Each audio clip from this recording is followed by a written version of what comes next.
I believe this is going to be our finale. Lord of Ruins Into the Closure.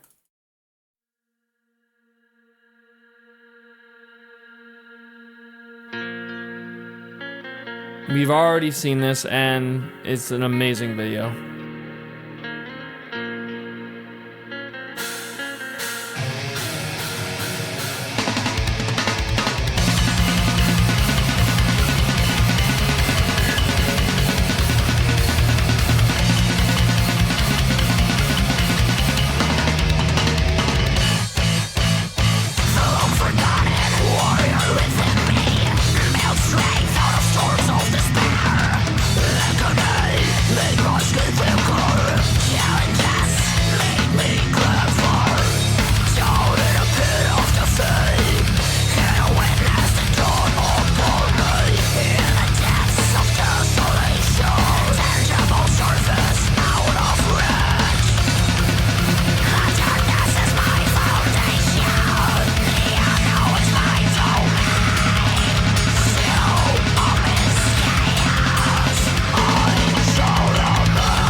Lord of Ruins! Lord of Ruins! Yeah!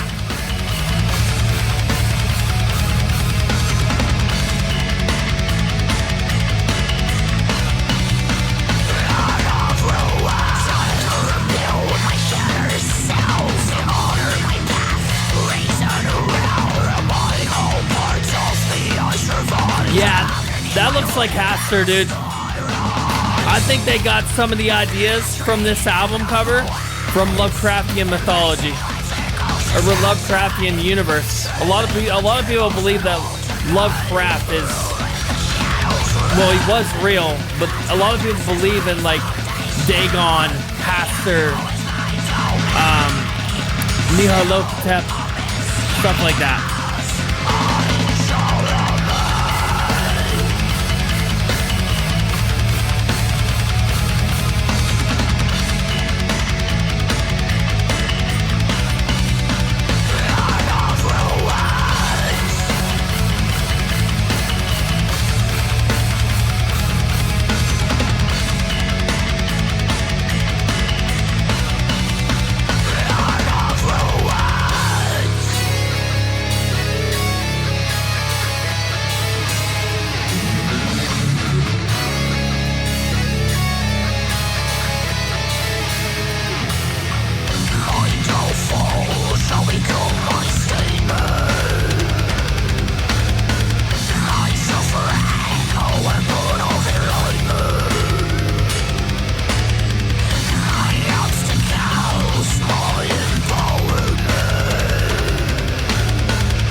I said it's awesome. And the fact that they're all females, it makes it even better, because it's like basically Kitty, but it's thrash metal.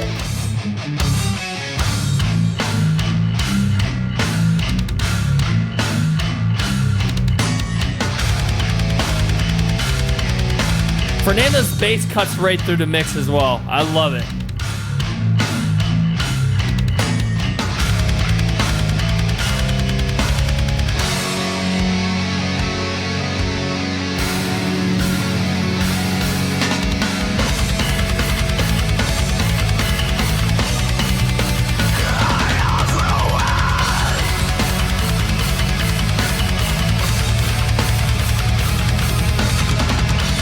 I love the melodics, dude. The melodics on this album are just top notch. Into the blast beats.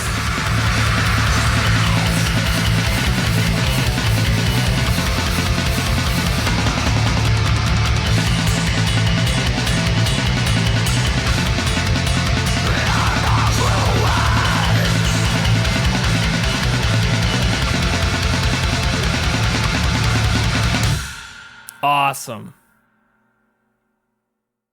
Awesome album, man.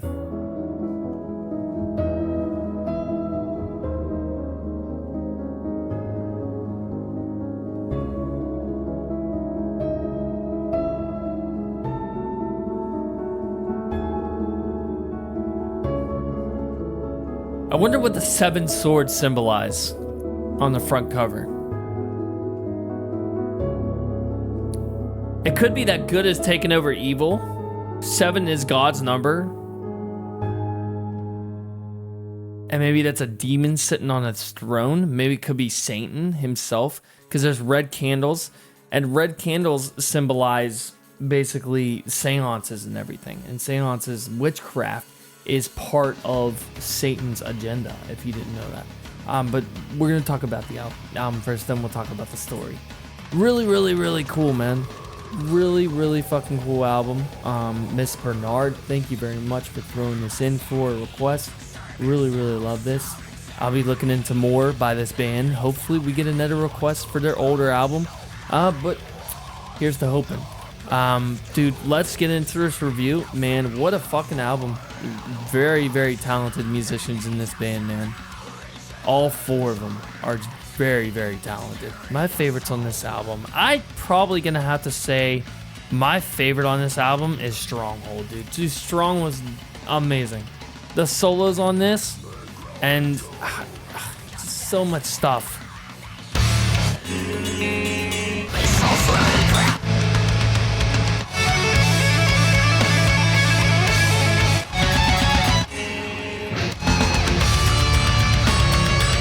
Yeah, dude, the lead in this song and the solos just really, really made this song. And the fact that it sounds like TBDM makes it even better, dude. Definitely my first pick. Number 2.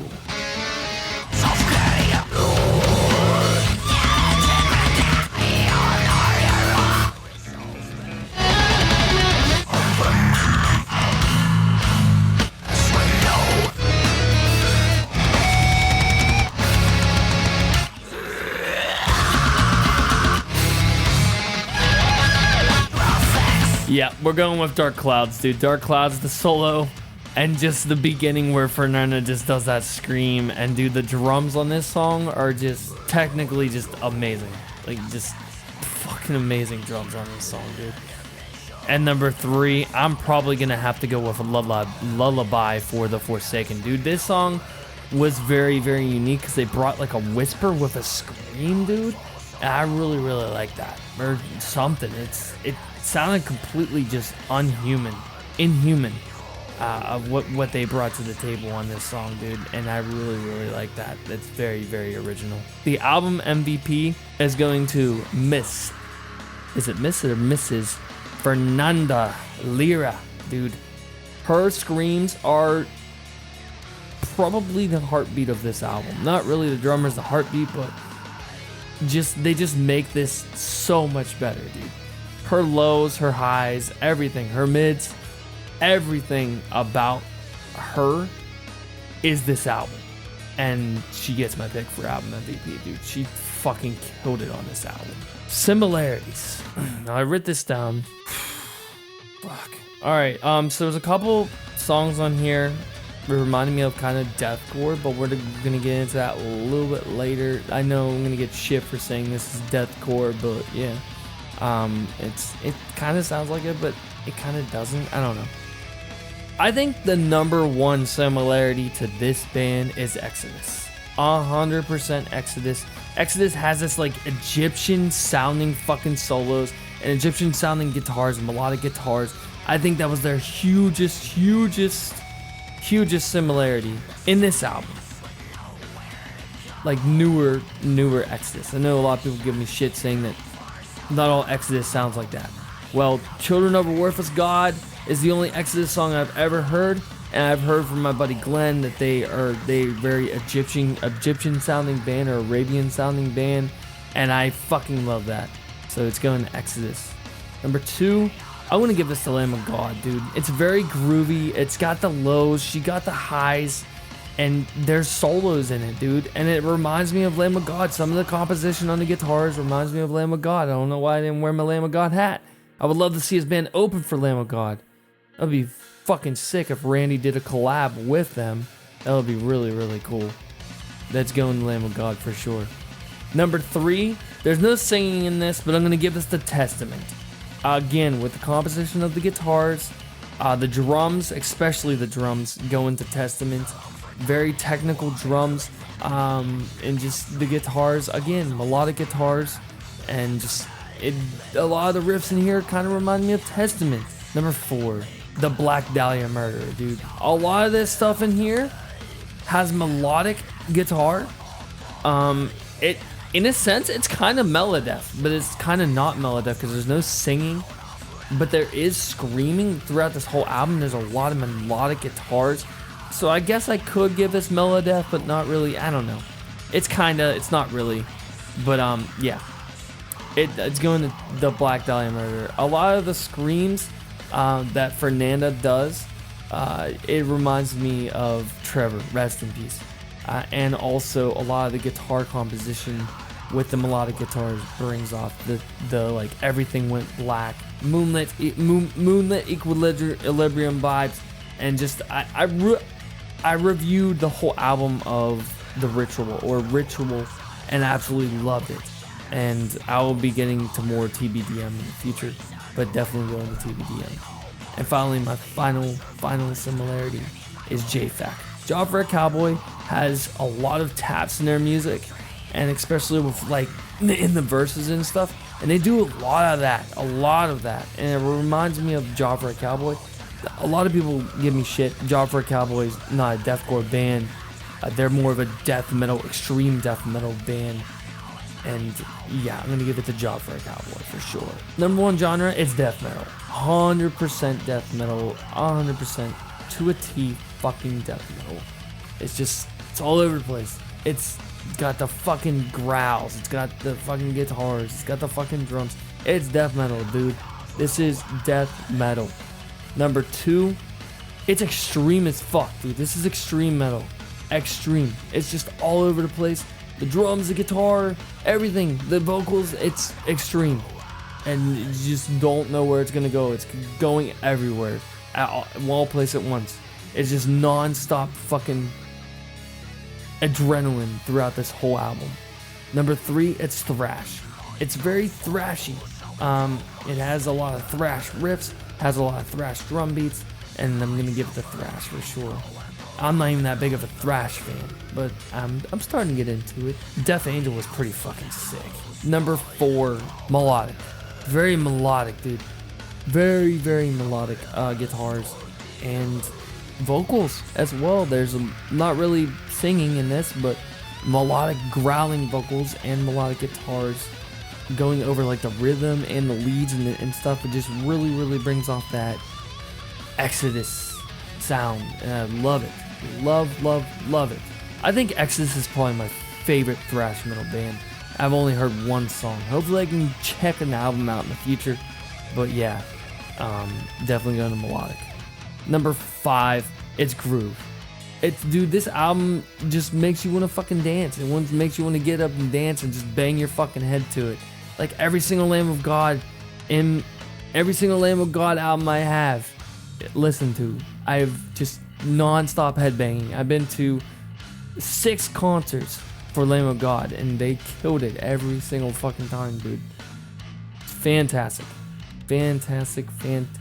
band. One of my favorite bands in the world, and they definitely deserve that spot for similarities. But it's very groovy. I'm gonna give it the groove. All right. I could have gave it the technical, but there's not enough technical stuff going on. The implication. This album, as I said before, it reminds me of a Lovecraft kind of thing with like Hastur, the King in yellow, the King in red, the King in yellow, but this guy's red, and there's space behind him, and he's known to be a deity on another planet that created music. And the 7 swords, I think that symbolizes God taking down the enemy. And then, like I said, the candles with the red candles that are lit up in a circle, that is a sign of witchcraft. They're keeping the demon inside the circle, and they're stabbing the demon with the 7 swords of God. A lot of people will give me shit that it's not really a Christian album, but I don't believe that these girls are Satanists, per se. I think they're the exact opposite. I think they're evangelists.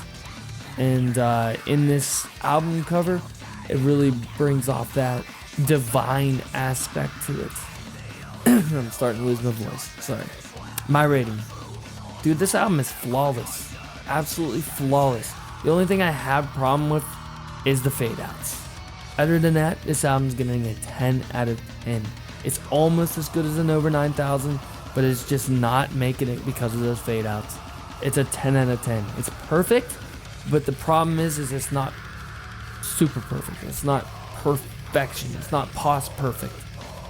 You gotta understand, if you've been watching this channel for a long time, everyone knows my highest rating is over 9,000 out of 10. I'm a huge DBZ fan, so I chose that as my highest rating. But this is getting a 10 out of 10, which is still fucking good. It's a still fucking amazing rating. But really, really, really enjoy this album. Thank you very much, Miss Bernard, for putting this through. Now, Miss Bernard did not put an after stream special, but I do have an after stream special by one of my moderators, since she is not here to claim that aspect of the stream.